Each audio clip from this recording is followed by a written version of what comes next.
بسم اللہ الرحمن الرحیم۔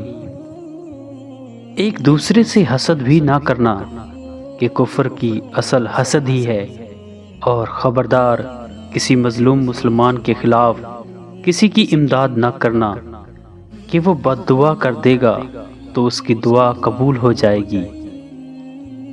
خبردار ایک دوسرے پر ظلم مت کرنا کہ یہ نیک بندوں کا طریقہ نہیں ہے۔ جو بندہ بھی کسی پر ظلم کرے گا اس کا ذمہ خود اس کی گردن پر ہوگا۔ جو بندہ یہ چاہتا ہے کہ اللہ اس سے محبت کرے تو اس کا یہ فرض ہے کہ اللہ کی اطاعت کرے اور بزرگوں کا احترام کرے۔ اللہ کی طرف سے ہر کام ایک وقت مقرر ہے، اس سے پہلے کام کی تکمیل نہیں ہو سکتی۔ راہ طریقت میں بھی سمجھ آنے کے لیے وقت درکار ہے۔ ایک لال کو روشن بننے کے لیے مدتوں سورج سے روشنی حاصل کرنی پڑتی ہے۔ اللہ کی طاقت کے علاوہ کوئی طاقت نہیں ہے، اور ساری حمد اسی رب العالمین کے لیے ہے۔ جانور کھانے پینے سے موٹا ہوتا ہے اور آدمی کانوں کے ذریعے یعنی خوشامد سن کر موٹا ہوتا ہے۔ جب اللہ تعالی ہماری مدد کرنا چاہتا ہے تو ہمارا دل میل زاری کی طرف کر دیتا ہے۔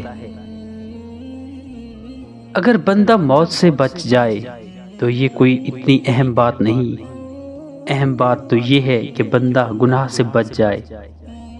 جو تم اپنی جوانی میں جمع کرو گے تو یاد رکھو وہی مال بڑھاپے میں تمہارے کام آئے گا، جس سے تمہیں راحت و سکون ملے گا۔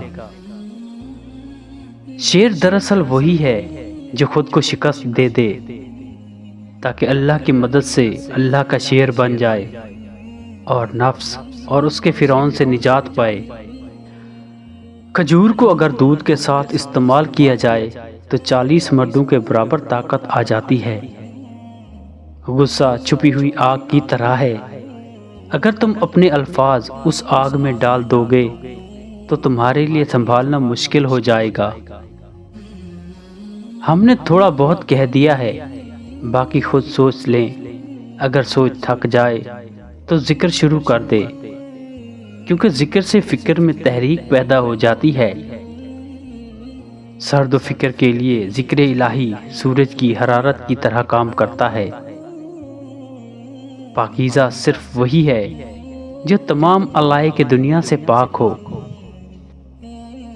حکیم لقمان فرماتے ہیں کہ محبت دنیا یہ ہے کہ انسان سے پیار کرنا سیکھے، اور محبت الہی یہ ہے کہ بندہ خدا سے پیار پانا سیکھے۔ انسانی روح کی سب سے بڑی بیماری انسان کی وہ سوچ ہے جو اسے دوسروں کو حقیر اور اسے کمال درجے والا انسان محسوس کراتی ہے۔ صابر وہ ہے جو شکایت کو ترک کر دے۔ حضور پاک صلی اللہ علیہ وآلہ وسلم کی محبت پر اپنی عقل قربان کر دے اور ان کے بتائے ہوئے راستے پر خدا کے بھروسے چل پڑے۔ اپنی بڑائی اور تکبر سے دور رہو کہ کبریائی پروردگار کی رضا ہے، اور جو اس میں خدا سے مقابلہ کرے گا وہ اسے روز قیامت ذلیل کر دے گا۔ حقیقی زندگی تو وہ ہے جسے تم بسر نہ کرو بلکہ کوئی اور بسر کرے، یعنی دوسروں کی مدد کرنے میں اپنی زندگی صرف کر دینا ہی حقیقی زندگی ہے۔ سچ بول یا چپ رہ، تب رحمت کو دیکھ اور حاصل کر۔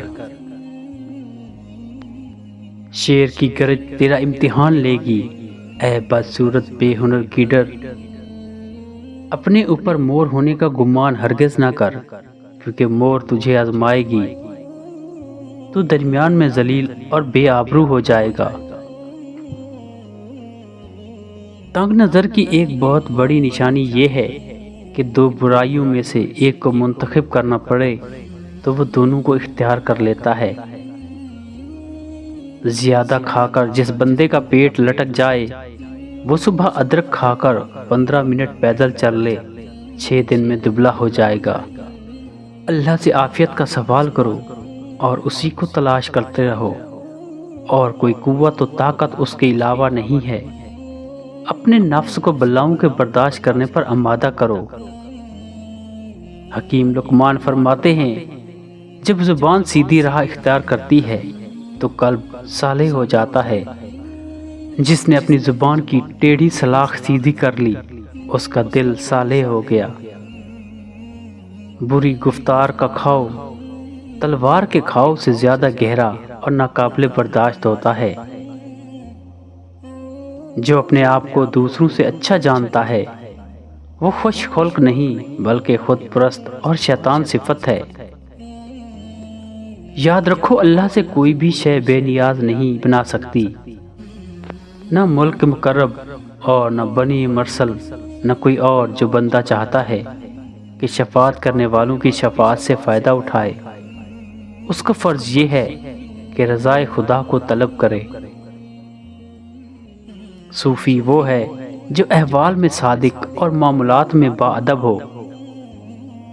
مقام غربت باعث وحشت ہوتا ہے کیونکہ آدمی اس سے مانوس نہیں ہوتا۔ مصیبت سے دور رہو، جو مصیبت کا ارتکاب کرتا ہے وہ اپنے ہی ساتھ برائی کرتا ہے، اور اچھائی اور برائی کے درمیان کوئی تیسری قسم نہیں ہے۔ اچھائی کرنے والوں کے لیے پروردگار کے یہاں جنت ہے اور برائی کرنے والوں کے لیے جہنم، لہذا اطاعت پر عمل کرو اور معیشت سے دور رہو۔ حکیم لقمان فرماتے ہیں، کسی مسلمان بھائی پر غربت میں دباؤ ہرگز مت ڈالو کہ اگر تمہارا کوئی حق ہے تو زبردستی وصول کرو۔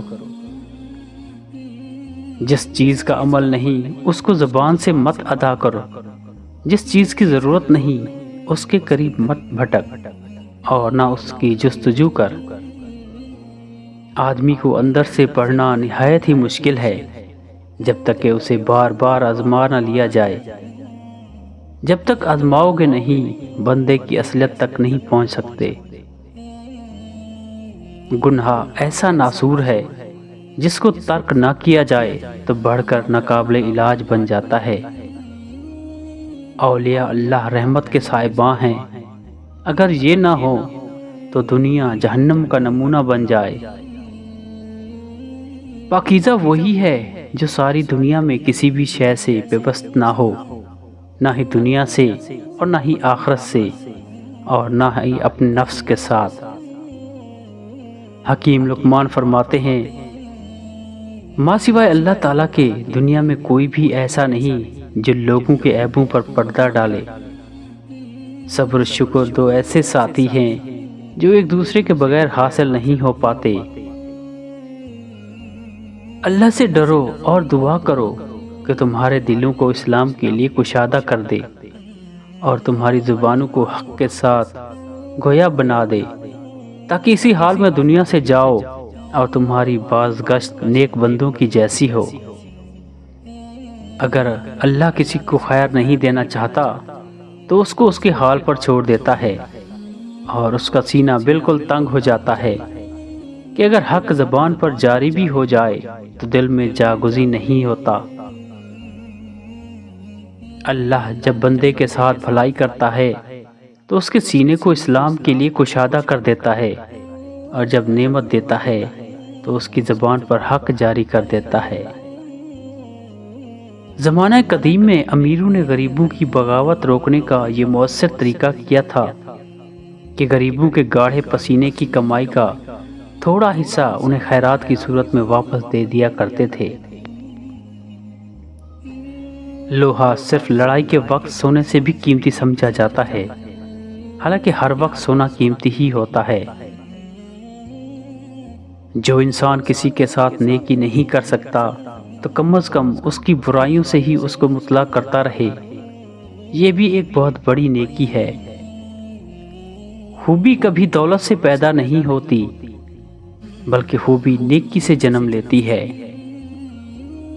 جو بندہ ہمیشہ تیری برائی چاہے اور تیرا دل خراب کرنے کی کوشش میں لگا رہے تو ایسے بندے سے ہمیشہ فاصلہ رکھو۔ حکیم لقمان رحمۃ اللہ علیہ فرماتے ہیں، اپنے پاس کوئی قیمتی چیز نہ رکھو، اس سے تم ہمیشہ خوش رہو گے دولت جب تمہارے پاس ہے تو تم کبھی خوش نہیں رہ سکتے۔ اگر دولت مند ہونا چاہتے ہو تو جب بھی بلی گھر میں آئے تو اس کو آگے گوشت یا دودھ وغیرہ کھانا کے لیے دیا کرو، جلدی دولت مند ہو جاؤ گے انشاءاللہ۔